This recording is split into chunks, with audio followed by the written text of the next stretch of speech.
I'm David Esrati, and I'm running for Congress. Just to be clear, I'm running against Michael Turner.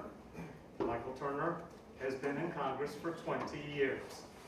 Michael Turner has been given that seat by unconstitutionally gerrymandered districts so that it has never been a real challenge for him.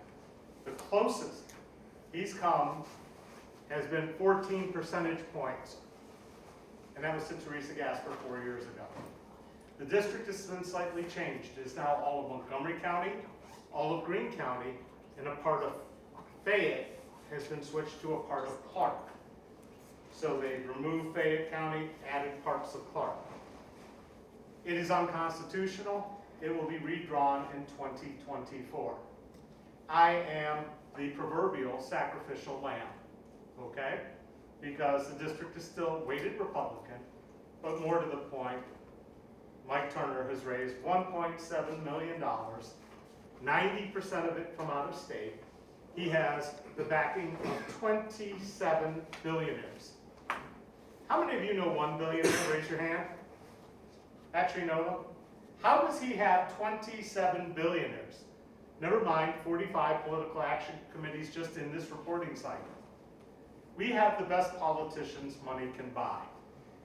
And one of the things that I advocate for is that we actually install a donor registration system. You've heard a lot of things about voter registrations, right? We're very careful about that. We have to know who's going to vote. We've made all kinds of stinks about ballot dumping and all kinds of things, but nobody seems to care about the money in politics.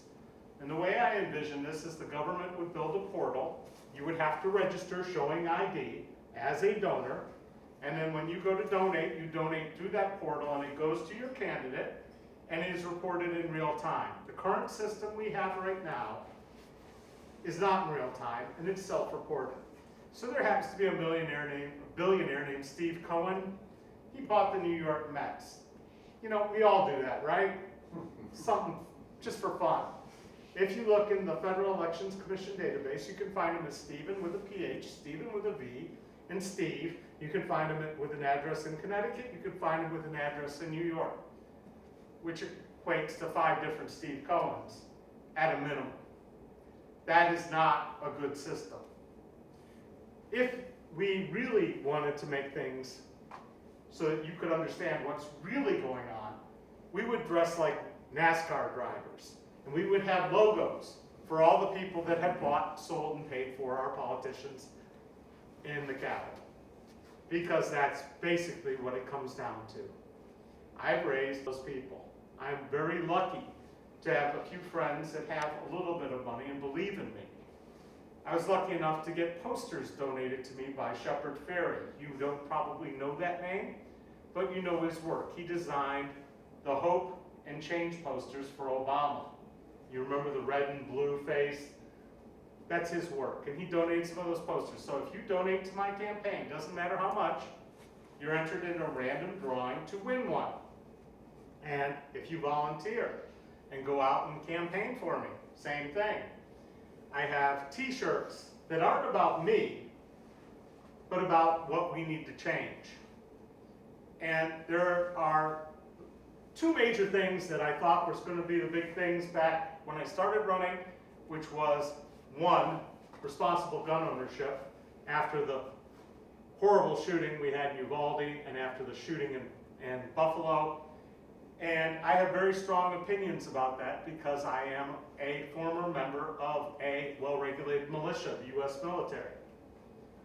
I believe if you want to own a weapon, a semi-automatic weapon, which is a weapon of war, it stays in an armory and you train over the weekends and you have uniforms on when you have it and that's it. If we see you walking around with an AR-15 and you're not in a uniform and you're not with a buddy, you're a terrorist and the police should have the right to shoot you on the spot. I'm sorry, I don't want to live in the wild, wild west. The other issue is abortion. I am pro-choice. The third issue is now inflation. And I'll tell you, since Mike Turner's been in office, we've gone from 300 billionaires in this country to 619. If you've ever played Monopoly, once they take all the money and they have all the property, the game is over. I say the game's been over for a while, and we just refuse to acknowledge it. And until we start enforcing antitrust laws, nothing's going to change. I hope I have your vote and your support, and I'll be accessible. Mike Turner hasn't had a town hall in 20 years. I hold one every day on YouTube at 4, Monday through Friday. Join in, please. Thank you.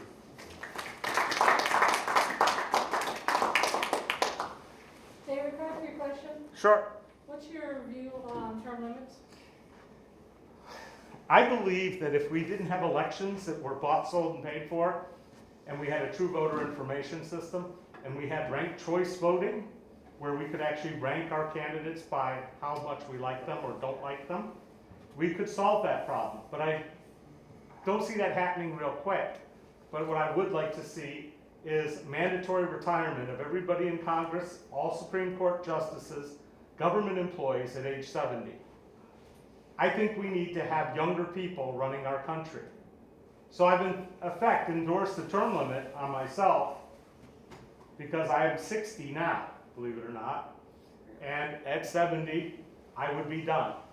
But I think it's time that we started being a little more realistic. Other countries have people that are 28 years old running the country, and it's illegal in this country to do it under 35.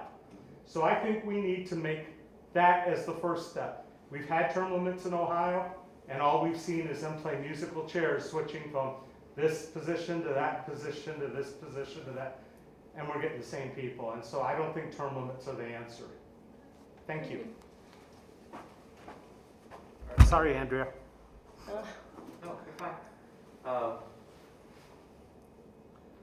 Were there any other questions for Mr. Esrati?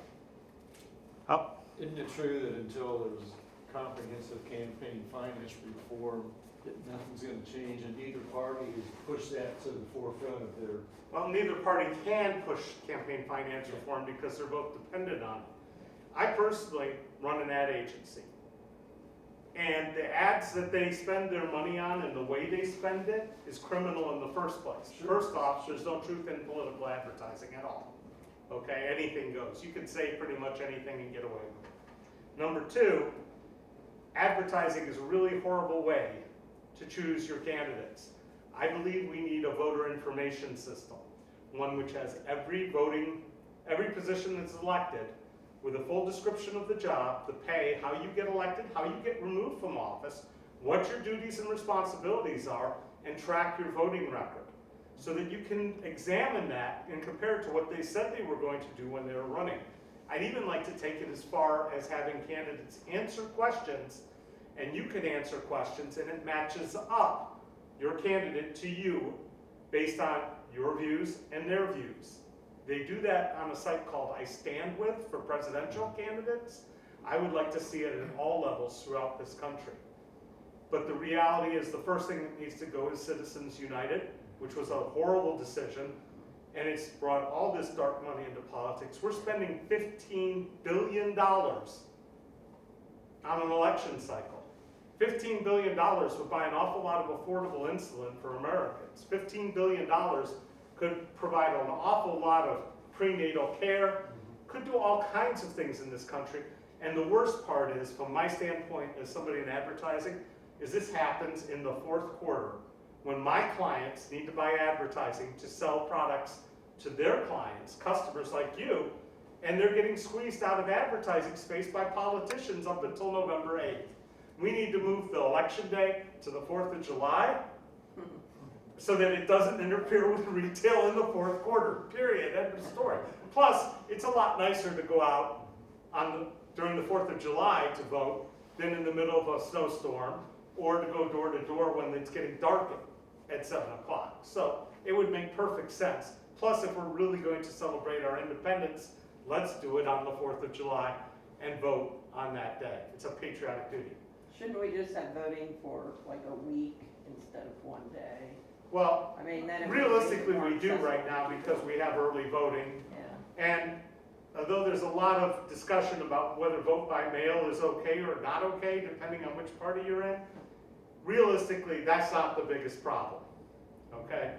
But I do know that when you have a catastrophic storm here on November 8th, there are a lot of people that don't make it to the polls that day because they cannot. okay? We've got a lot of problems to solve in this country besides voting. I don't think that's the biggest one. I think the bigger problem is that less than half of us, about half of us are registered to vote, and the rest don't. I mean, realistically, if you want to talk about voters and making bad choices, they're being made by a quarter of the voters, and that's deciding who gets to be anything from dog catcher to president. And I think we need to have a reinstallation of our country of the importance of citizenship. And I believe strongly in 18 months of public service when you graduate from high school, whether it be in the military, civilian conservation corps, Peace Corps type thing, anything where you actually work to make your country better, stronger, healthier as part of growing up and being an American. So, I'm sorry. That's okay. You made the comment that you'd like to see a forum where information about the candidates can get out and each one of them answer questions, so to Yeah. speak. We have that. We have the League of Women Voters. Is there a reason why you did not fill out those forms? Oh, I did fill out those forms. Because in the No, Mike Turner did not fill out that. Yeah, his is in there. Mine is in there. Okay, I Okay. apologize. Mike Turner is the one That's that all ignored it it. was. But Mike Turner did. the League of Women Voters asks you 3 questions and gives you 50 words. That's really not enough for people to make a full, in-depth decision. Well, at least it's better than nothing. It's better than nothing. But really, you know what started this idea was the way a dating site that was built by some Harvard kids was built. It's called OkCupid. It was one of the early online dating sites. And it had this matching algorithm where you would answer questions. Your potential spouse or mate would answer questions. And each question would be answered how you want it to be, how you want them to answer, and how important it was. And then they'd use the matching algorithm to put it together. So some things don't matter. You know, like I want to watch sports on TV. One's like, they gotta be okay with it, and one's like, I don't want to be around somebody who watches sports on TV, and it would make a difference, right? But the real reason they did this, it was actually a marketing research project. They figured people would be more honest with their answers because they were trying to find their mate than elsewise. When we do polls and when we do surveys, people often play games. They're not serious about what they say for politics. So this would be something that everybody could fill out, and then the candidates would have to be honest because they would be held to it, because their votes would be categorized by the answers they gave in those sections, and you could find out how close they were to what they said they were going to be. And it's doable, and that's my idea. But And I apologize, it just Yeah. came to my mind. no, I answered the League of Women It was Voters. Vance and Ryan who didn't fill theirs out, either one of them, so. I feel strongly about the League of Women Voters, and I answer every time, and I've been at their forums and I've spoken. And Mike Turner has not been in a candidate forum yet. I haven't seen him in years. And trust me, I know what he looks like. He had me arrested in 1996. And we ran against each other in 93. We did invite him to our meeting. Wow. And he went to high school here, so he knows where this is. Um, Thank you. Any other questions? Sorry. It's okay.